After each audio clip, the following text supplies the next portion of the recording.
Monsieur le président de l'AMF 21, monsieur le vice-président du parc naturel régional du Morvan, mesdames et messieurs les vice-présidents de la communauté de communes, mesdames et messieurs les maires, mesdames et messieurs les représentants associatifs, mesdames, messieurs, chers amis. Elle est le symbole de notre commune depuis les temps anciens. Elle figure sur la plupart de nos brochures, dépliants et communications. Elle est belle, majestueuse. On l'aperçoit forcément lorsqu'on s'approche de la ville, léchée par le soleil levant.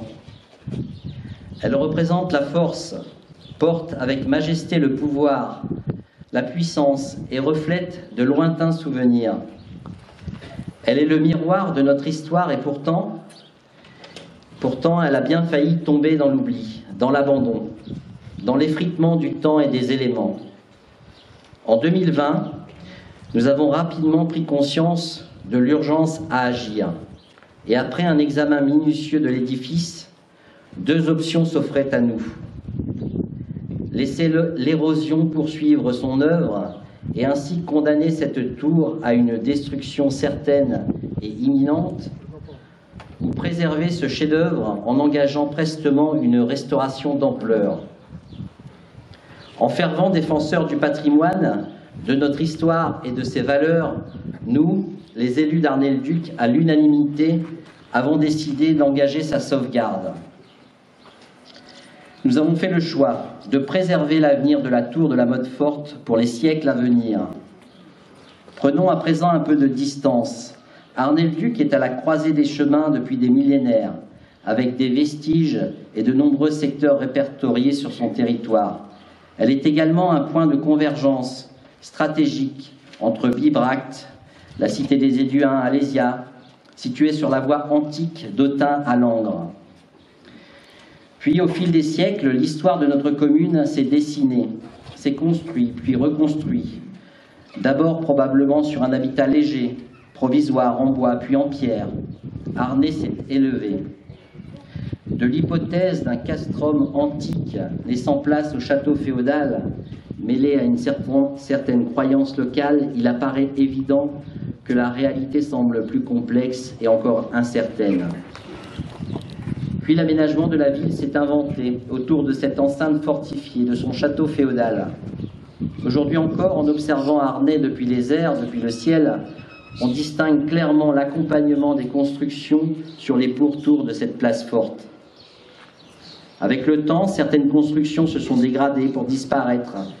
C'est le cas d'une grande partie des fortifications et constructions qui nous entouraient. D'autres se sont érigées comme l'imposante église Saint-Laurent à nos côtés. Et avec les remparts encerclant le centre-ville historique, en partie préservée, l'un des derniers vestiges de cette période du Moyen-Âge, l'emblème toujours droit vers le ciel, demeure notre belle tour. Elle aura occupé de multiples fonctions aussi insolites que variées, passant de tour de défense à prison, de mairie à lieu d'exposition. Ce bâti exceptionnel possède une histoire à la hauteur de son envergure.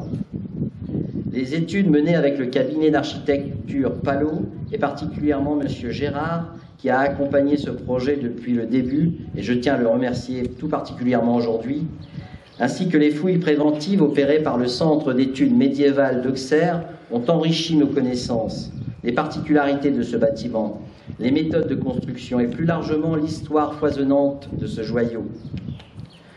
Le Moyen-Âge a été une période essentielle pour la formation de notre société et de notre culture, peut-être même la plus importante, écrivait Jacques Le Goff, historien de renom.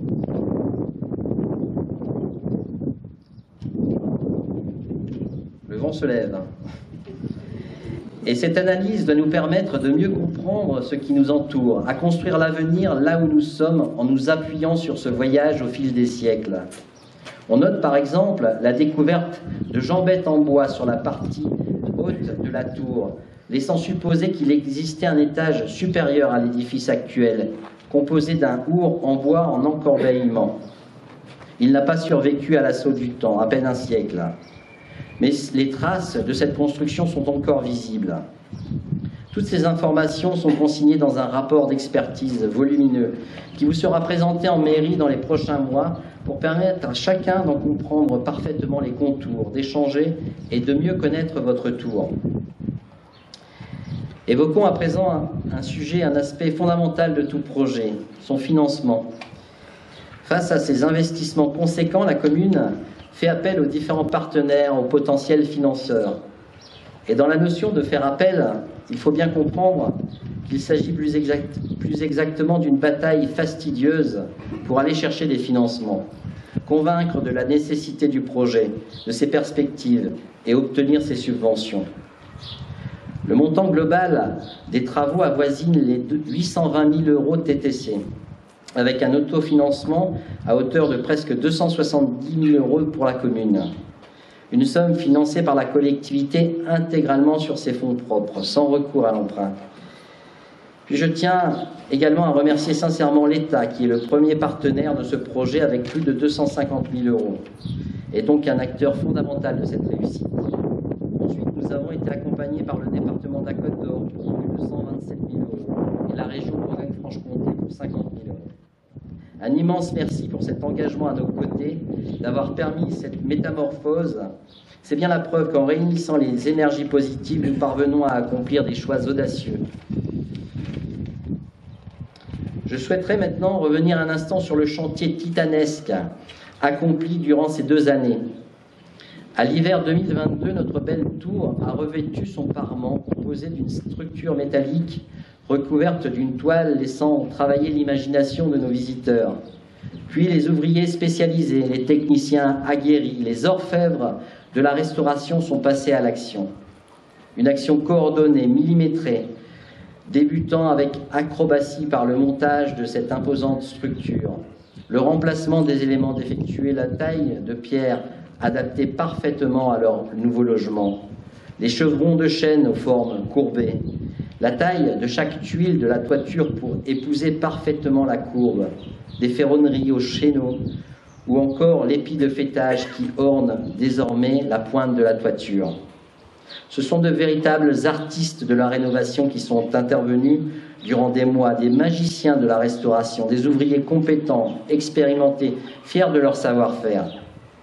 Ils sont invités ce matin. Je sais que certains n'ont pu se joindre à nous, mais je tiens à les saluer particulièrement et à les remercier. Je pense qu'on peut même les applaudir.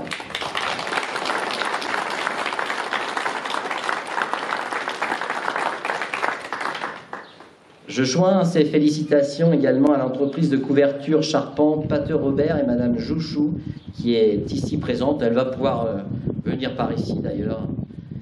Ainsi que l'entreprise locale de maçonnerie Doge et son représentant Vincent Barbieux.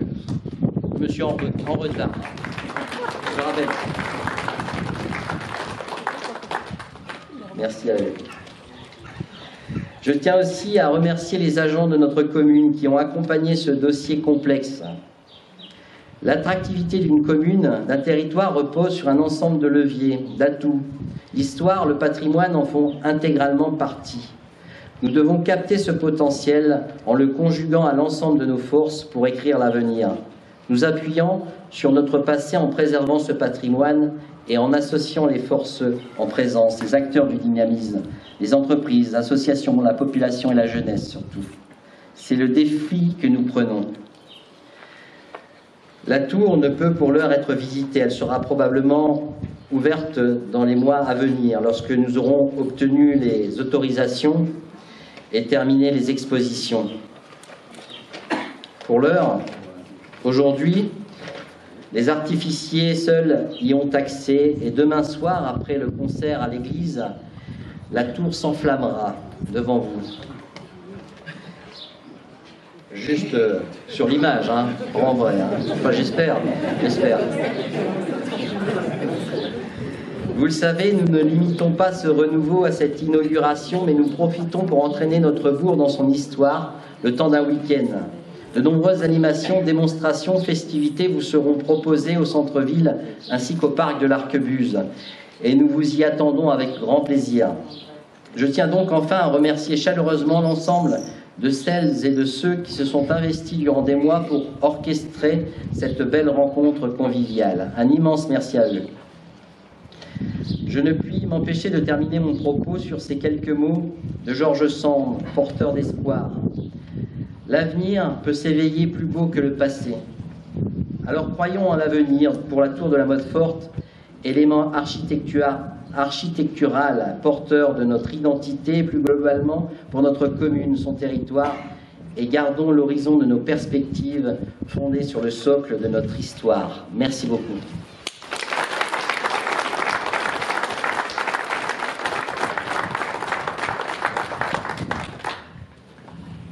Alors, maintenant, je vais inviter Ludovic Rochette, qui nous fait l'honneur de sa présence. Il est le président de l'AMF 21, l'Association des maires de France. 21 pour l'instant, demain peut-être de la France, non?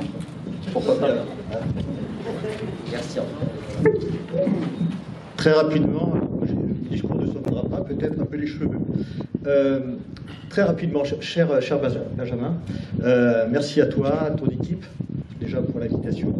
Et je voulais saluer particulièrement, bien sûr, mesdames et messieurs les maires, mesdames et messieurs les anciens élus. Je vois le conseiller général honoraire, cher Pierre, mesdames et messieurs.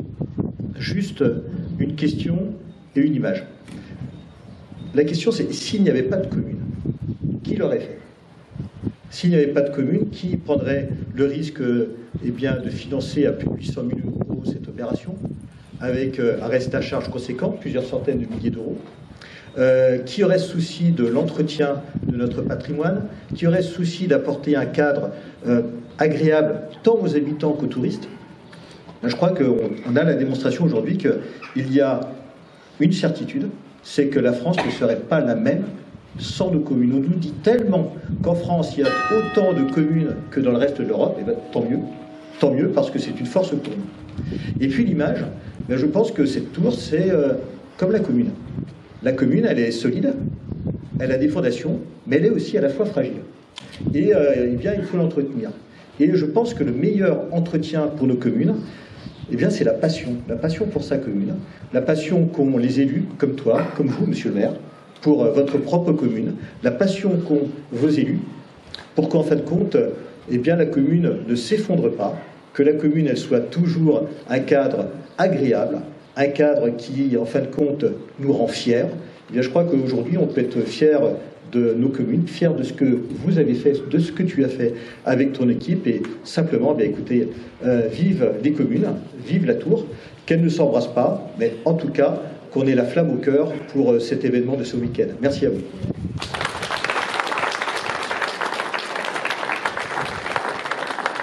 Merci beaucoup. Je vais maintenant appeler Cyril Brûlé pour le Parc naturel régional du Morvan. Merci Cyril. Merci Benjamin, merci, bonjour à tous, à ceux que je n'avais pas vus. Oui, je suis un peu plus lent, mais d'accord, ça va aller. Alors j'ai pas de discours non plus, ça sera très bref, mais c'est toujours un plaisir de venir à Arnay-le-Duc, d'autant plus quand le président du parc est en session régionale. Donc moi, ça me va bien, parce que j'adore cette ville et puis je suis élu du coin. Je voulais faire un petit rappel sur ce que c'est qu'un parc naturel régional. Je le dis très souvent, mais on est un très beau cœur de territoire, petite montagne, très verdoyante, agricole, forestière. Mais on ne serait pas grand-chose sans ces villes portes que sont Saulieu, Autun, Vallon et Arnay-le-Duc, qui jouent son rôle de passerelle d'accès, de lieu d'accueil. Ça compte beaucoup pour l'image du Morvan. C'est des postes placés un petit peu en avant du territoire et du cœur. Et donc, ne les oublions jamais. C'est aussi des lieux d'attractivité, mais d'activité, de commerce, d'hébergement, et puis de culture. C'est vrai que samedi dernier, on était réunis à la Maison des Arts de la Table. Il se passe toujours quelque chose dans nos petites villes. Et donc, j'attends avec impatience de voir ce qui va se passer ce week-end pour les fêtes médiévales. Il y aura beaucoup d'événements d'ailleurs. On voit que la saison est lancée un petit peu partout dans le Morvan. Les écomusées réouvrent et les fêtes s'organisent. Et puis pour terminer, j'aurais envie de dire sans commune, il n'y aurait peut-être pas de rénovation, mais moi c'est peut-être l'architecte qui va parler, c'est sans entreprise, il n'y aurait pas de rénovation. Et donc je voudrais aussi mettre l'accent sur ces métiers ô combien importants et dans lesquels il faut qu'on oriente beaucoup de notre jeunesse, je pense, parce que ce sont des beaux métiers, comme tu l'as dit, certes difficiles, qui font œuvre, quel que soit le temps, derrière des échafaudages qu'on voit pas ce qui se passe derrière. Hein. Comme tu l'as dit, on met un filet et puis, comme par magie, 2-3 ans après, parfois plus longtemps après, mais il sort quelque chose. Et derrière, il y a des hommes, des femmes qui bossent, qui s'affrontent aux éléments, mais que ce sont des métiers formidables. Et moi, je suis ravi que tu aies pu saluer donc à la fois l'architecte, les entreprises, et puis qu'on ait ce résultat dans le respect, évidemment, de tout ce qui fait le patrimoine, donc des matériaux nobles, le bois, la chaux. Et moi, j'attends qu'une chose, c'est de pouvoir rentrer. Donc, peut-être pour conclure, je pense qu'il y a encore quelques petits aménagements à venir, et j'espère qu'ils seront menés sans trop tarder pour que on ne reste pas à une porte, mais que la tour de la Motte-Forte redevienne un lieu d'exposition, ou que sais-je, comme on l'a tous en mémoire il y a quelques années. Je me souviens d'être monté là-haut étant plus jeune, et c'est des souvenirs marquants. Et un grand bravo en tout cas à la municipalité, parce que pour mener un projet comme ça, d'un mandat, quasiment, voilà, il faut de la ténacité, du courage et de l'énergie. Bravo.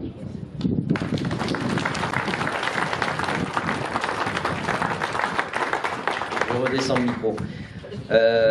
Simplement, oui, elle va réouvrir dans les prochains mois, on l'espère. L'exposition est en train de se travailler. Et puis, on a une vue tout simplement magnifique. Hein, quand on est au-dessus, à 360 degrés sur tout le secteur. Enfin, c'est assez fabuleux. Elle fut ouverte pour les Journées du patrimoine en septembre dernier. Et on a une fréquentation assez incroyable. Un record en une journée, c'est fabuleux. Donc, il y a une attente et on va y répondre. Eh bien, maintenant, on va couper le ruban, c'est ça?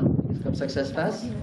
Alors, je vais demander donc à Madame Jouchou et Vincent Barbieux de tenir le ruban, si vous voulez bien, parce que c'est vous qu'il faut mettre à l'honneur, en tout cas. Et puis, j'ai vu qu'il y avait une petite fille également, donc elle va venir nous aider à couper tout ça. Avec sa maman?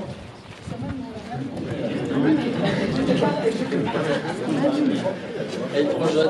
Elle est trop jeune.